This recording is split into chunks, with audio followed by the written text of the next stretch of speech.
Moving on, here's a magic solution to the housing shortage.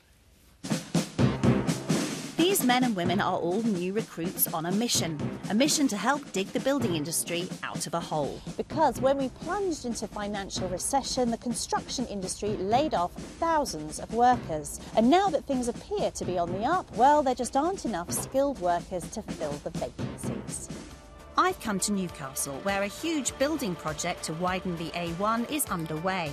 I'm here to meet Kelly Anderson, recruitment boss for Balfour Beatty. She says while the site's buzzing now, it's not always easy for the industry to find workers. We're predicting that as a country we're going to need to bring in 180,000 new workers into this sector. We're already taking steps to do that. We're bringing 200 graduates and 100 apprentices this year alone in order to keep that pipeline coming on.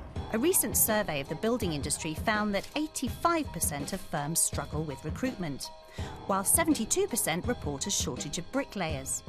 Other skill shortages include carpenters, electricians, plasterers and plumbers, which when it comes to construction is pretty much the lot. To tackle the problem, one firm's targeting a group of people they see as tailor-made trainees. Remember our recruits? They've joined a builder's army here at a training academy in Darlington.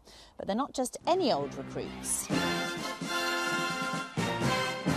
They're all former members of the armed forces. And British house builders Persimmon Homes have set up a combat to construction training course. They're hoping to replace their skills shortage with their very own army of workers.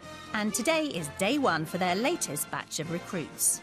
Former infantry warrant officer Tommy Watson explains what's on offer. We'll provide you with the training. We're going to assess your ability with the tools, both practical and theoretical.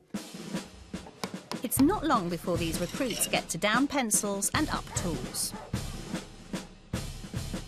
At what point did you come across this and think, yeah, this is for me?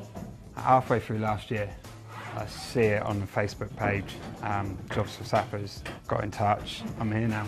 Where do you see yourself in 5-10 years' time? Fully qualified, earning good money and enjoying myself still.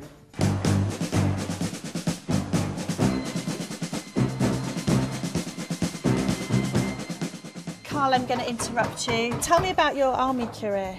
I did 6 years. I was a chef. I just left in December. It's taken a big stress off my mind knowing that I've got something to go into. How's the first day been? Awesome. I've learned quite a bit actually, yeah. I do want to be an assessor. So this is definitely not where it ends for you? Not at all, no. No. The recruits are enjoying getting back to a bit of basic training.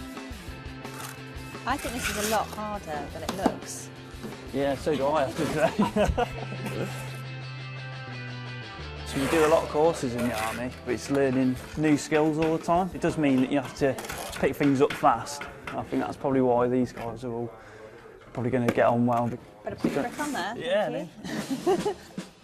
The boss of Persimmon Homes, Jeff Fairburn, told me why he believes people with an armed forces background are ideal candidates.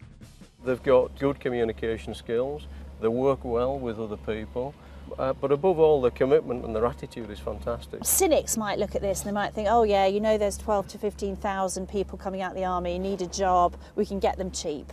Well, we don't believe that. Construction skills are well paid.